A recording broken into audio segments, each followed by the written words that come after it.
Hello everyone, welcome back to my science room. So today I have two products here. The first is tempe and the second is bread. So can you guess what's our topic today?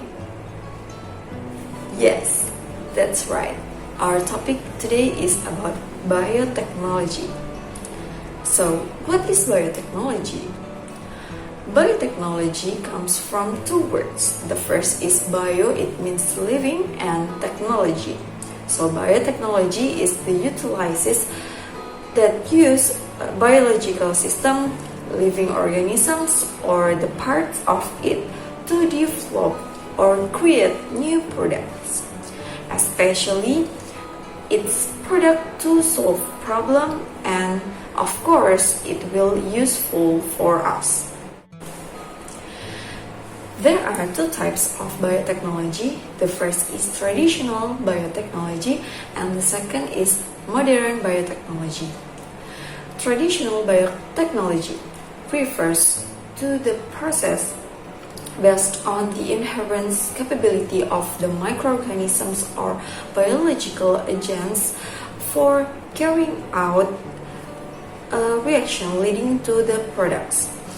In traditional biotechnology, there is no any DNA modification.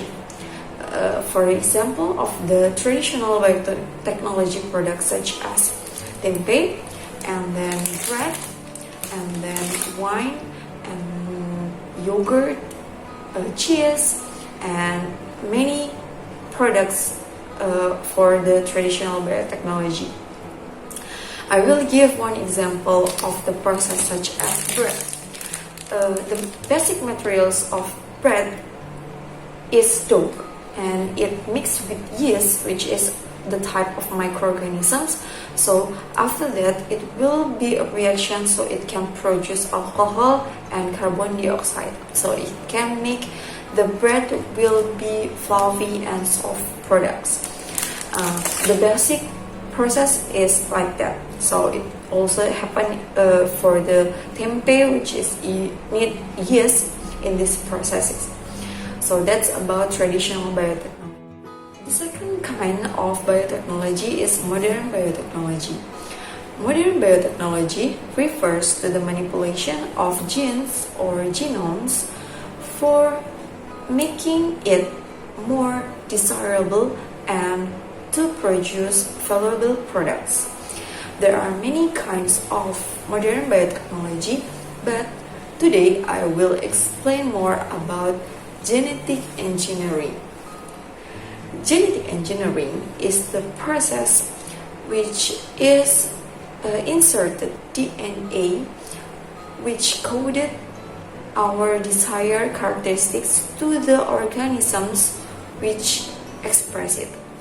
For example, we want to make a plant which resists to the pest. So we can insert that the DNA which is make it resistant to the pest to that kind of plant. So this plant will grow with the ability to resistance to the pest.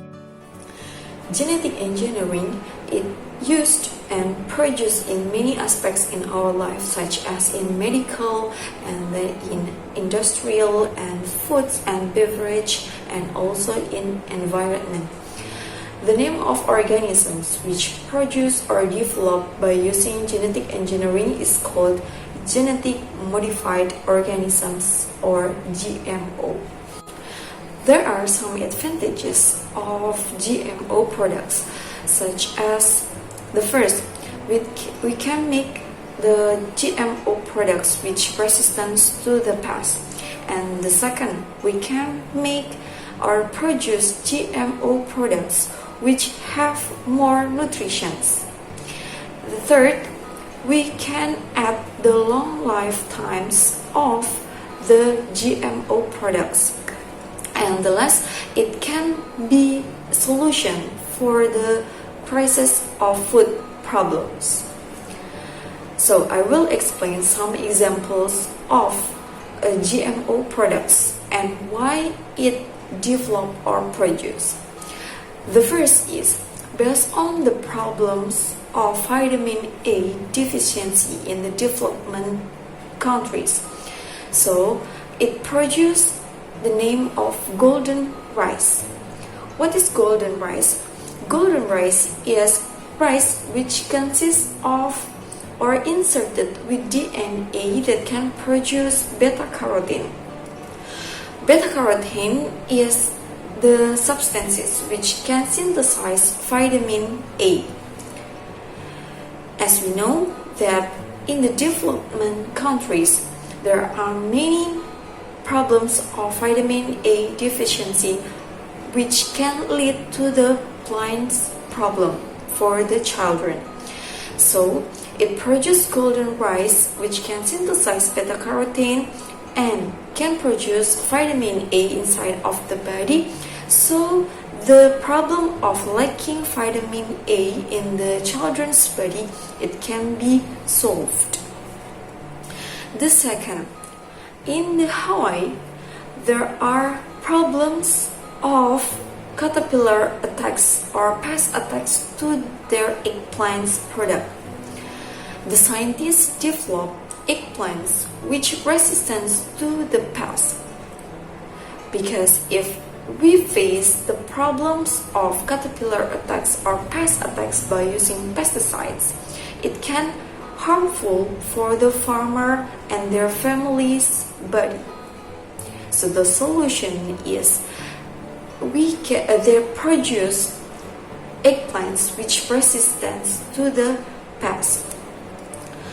How the way to produce it?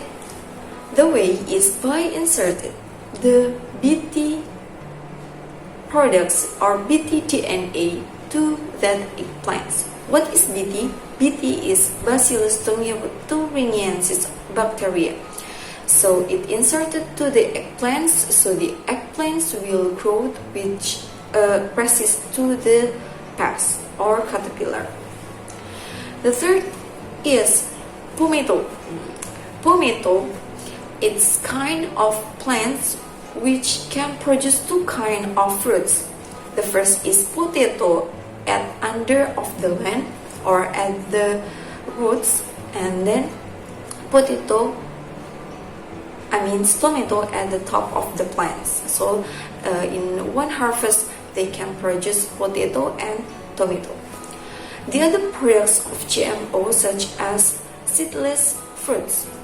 Nowadays we can face many kind of seedless fruits such as seedless watermelon and then seedless orange and the other kind of fruits which seedless product. It's also the GMO products. In Indonesia, we have known about Raja Lele or Rojo Lele rice. It's also the GMO products that developed by the Indonesian people. The other examples of GMO products that also very useful for the farmers especially is the rice which resistance in the flooding area. As we know, there are about 70 million farmers that should face the problems of the flooding area when they grow the rice, especially in the rain season.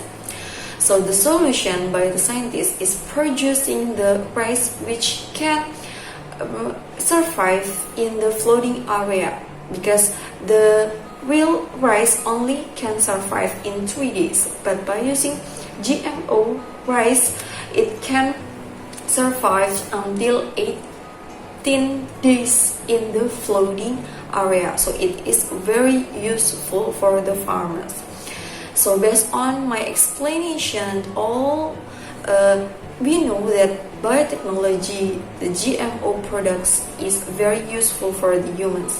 But you should know that although there are many kinds of GMO that distributed to the people, we should be wise to consume all. I mean that I have some tips for you to consume the GMO products. The first is we should eat variety foods. It means we should not eat only one kind of products, or we should not always have favorite kinds of food and then just consume it all the time. We should eat variety kinds of products. We should eat maybe sometimes original kind of fruits, original kind of beverage and other, and then sometimes we can consume GMO products, but please don't consume GMO products all the time, because I think it also will give negative impact if we eat one kind of food all the time. So that's my tips for you to make these products more useful and press the negative impacts for your body and your health. So that's all my explanation about biotechnology. I hope it can useful for you and give new information for you. Thanks for your attention. Wassalamualaikum warahmatullahi